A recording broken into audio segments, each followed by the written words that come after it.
Bismillah ar-Rahman ar-Rahim. Welcome to my presentation presented to the 40th IBIMA conference, which will be held from 23rd to 24th of November 2022.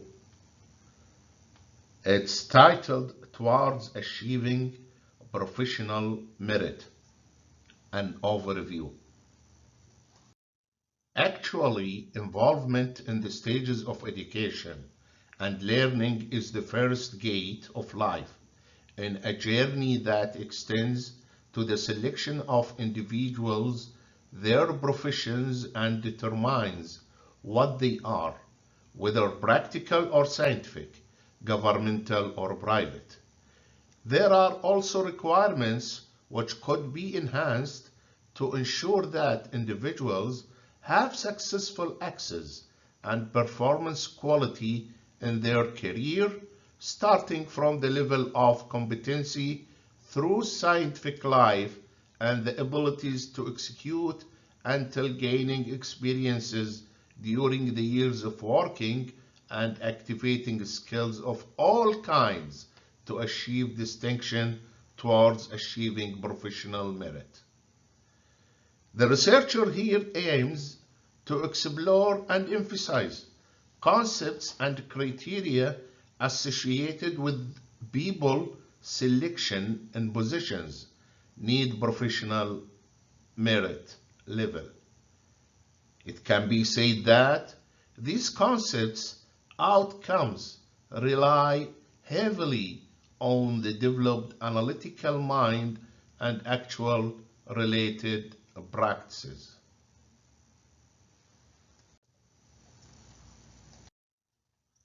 However, it's being argued here in this article that analytical mind, which is embedded in each human being since his creation, is developed by a composition of competency, which is qualifications, educational, and the skills content required for the job.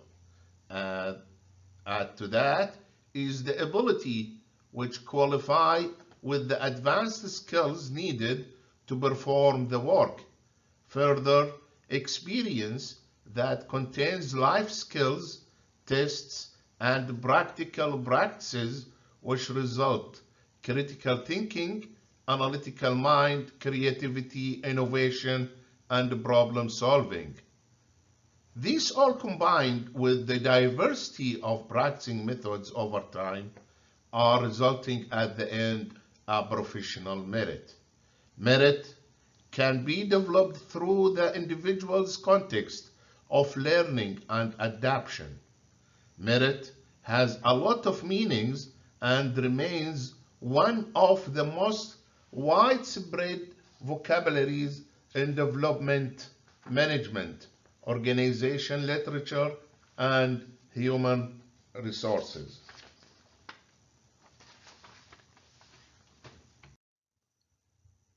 In general, it has been highly noticed that most business organizations in developing countries, as is common in all sectors of employment, focus on scientific qualifications and consider them to be the key in this subject.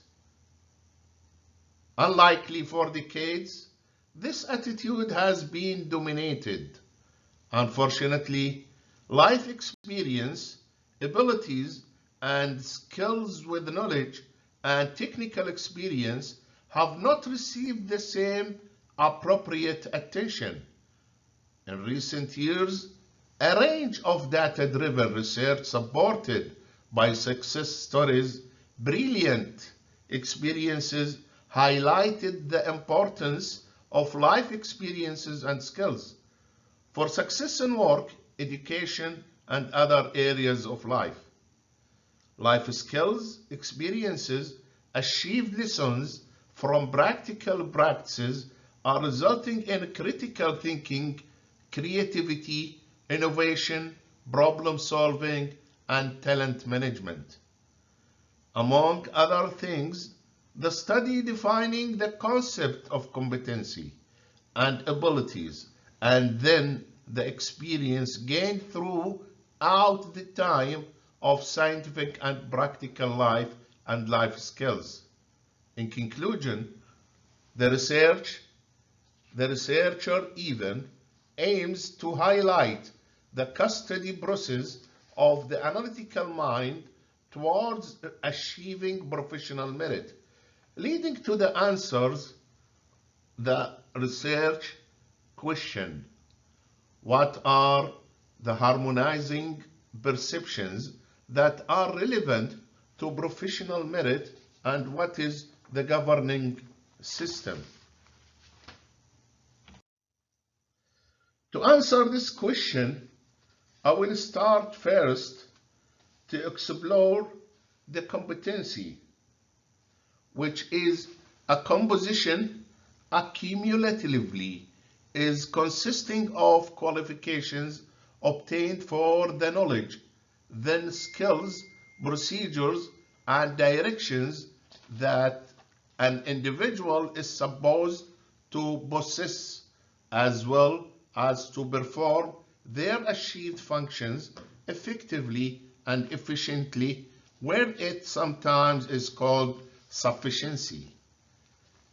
It is the ability of individual to translate his knowledge, skills, and capabilities acquired by an individual to become part person's behavior, enables the individual to perform satisfactory behaviors in the cognitive, emotional, and motor fields. It's defined as what he learned during his educational stages to practice in real-life situations. Sufficiency is implicitly formed within the individual consciously or unconsciously through mental process, historic.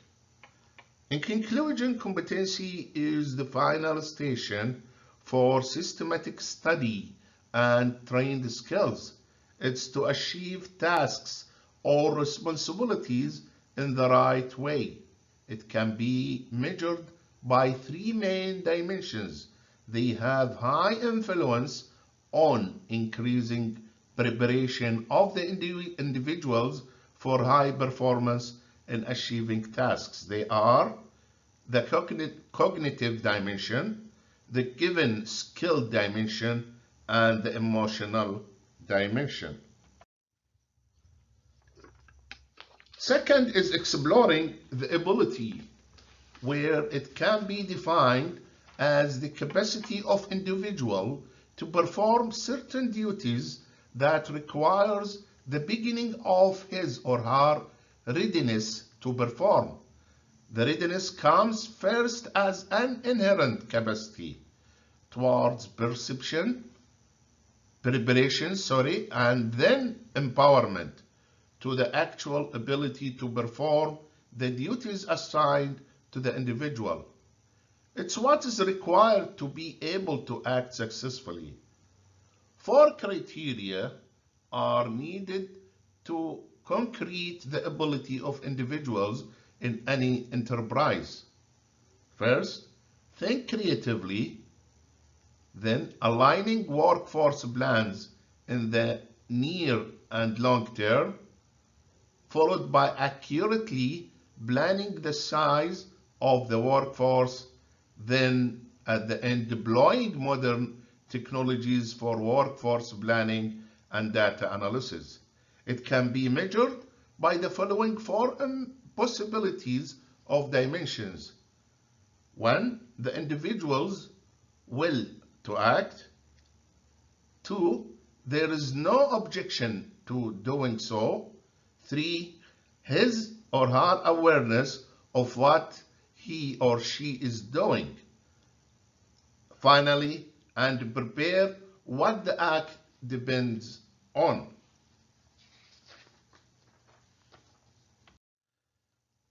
Third part is to emphasize rule of experience, where its diversity and accumulation of years of practice in a particular field or discipline, considering the educational achievement of the individual and the experience gained over several years in a professional field. We can say that experience depends on the person and his or her related professional abilities, which could be classified and evaluated as good, average performance, or underperforming. Even though scientific credentials are important, but the reality of practice and job needs have shown that skills are much more important. Actually, very wide spectrum of enterprises nowadays are starting to weave this seemingly realistic culture in the labor market every day. In short, experience has no limited boundary to describe it, where there was no agreement on uniform criteria for measuring that boundary. As experience is gained and the need of organizations for individuals according to experience varies, so the concept of experience is only related to the individual himself, where the person can learn and acquire life experiences and skills. All the previous explored issues in this research led to a further very complex and neutral question, leading us to the main core. Who is worthy of the job position? The worthiest of professional merit, especially when jobs are scarce.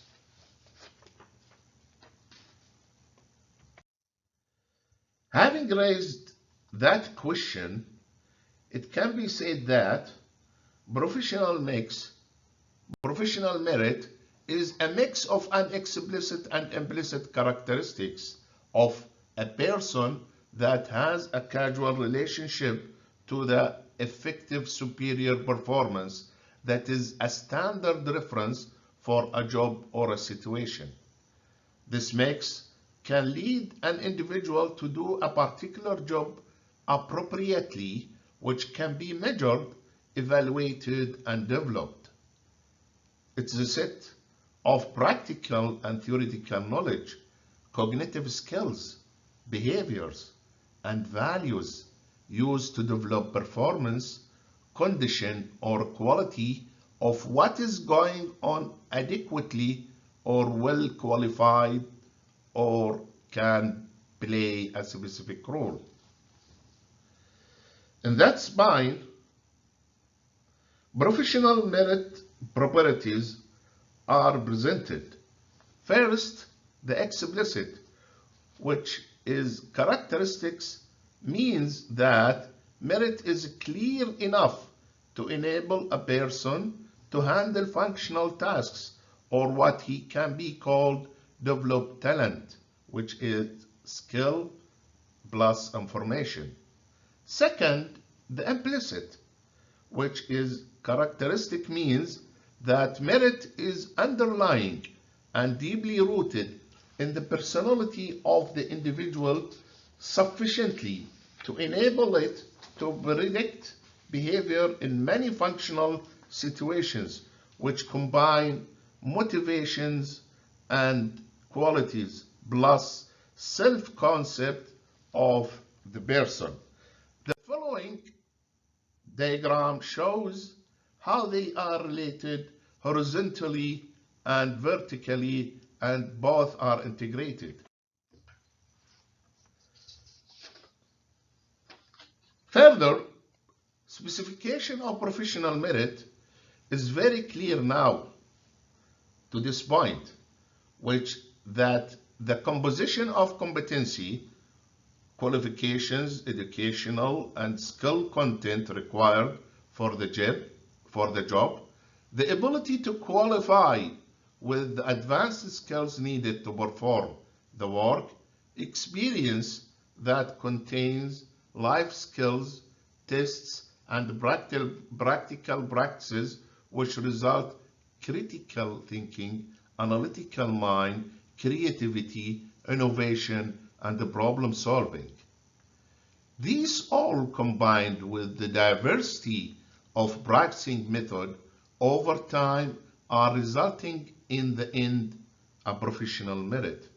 However, going through this research has shown that there is a strong causal relationship between the degree of merit of the employee and the level of performance he or she achieves in his or her organization.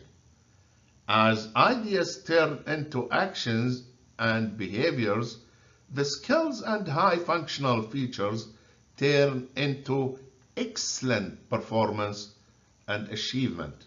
Nevertheless, we must take care and be careful and consider that some individual skills might not lead to professional merit as long as they are not practiced in various domains.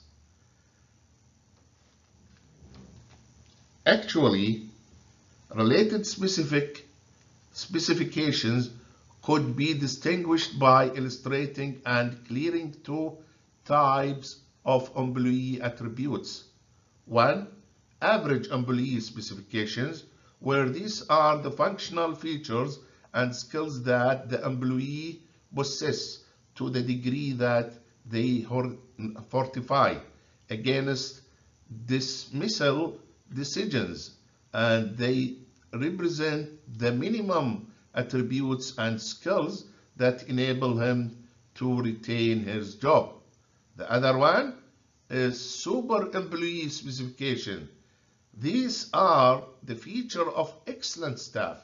This presents the maximum skills that enables an employee to exceed normal performance rates compared to his or her co-workers. At the end, we can conclude that the researchers have came to conclude that the settings owned by the superior or excellent employee is the one might help to answer the research question and determine more clearly the term professional merit, where the following path is supporting related decisions. This path having 4 points. Number 1, selection and appointment decision rely on data more relevant to the actual success potential of the staff member than previous traditional methods. Number 2, promotion and career path help the practitioner to complete for the promotion, where career development decisions are based on reliable data in regards to a person's successful job achievements towards deciding who is more worthy to give the position. Number 3, training and development input illustrates the exact difference in the skills map between the skills that an individual has and what the job needs. So training efforts can be directed to fill this gap. Finally, performance management, which is analytical mind, will be developed where extensive deep and horizon data level significantly reduce the debate over performance evaluation by setting standard indicators of the actions required on a hierarchical scale that is difficult to argue about. Advanced experience. To sum up, the path to achieve professional merit can be shown in this slide, where we start with the competency, which is the foundation, then ability with developed skills, with advanced skills needed to perform the work. Then experience, which is going under test and practical practices. They are resulting the critical thinking, creativity, innovation, and problem solving. But with the element of time that we can reach the advanced experience, and advanced experience with analytical mind and varieties of practices can lead us to professional merit, which some can say it's wisdom. Thank you very much for your good listening, and for any further discussion, please you see here my email, where I'm so pleased to answer all your inquiries. Thank you.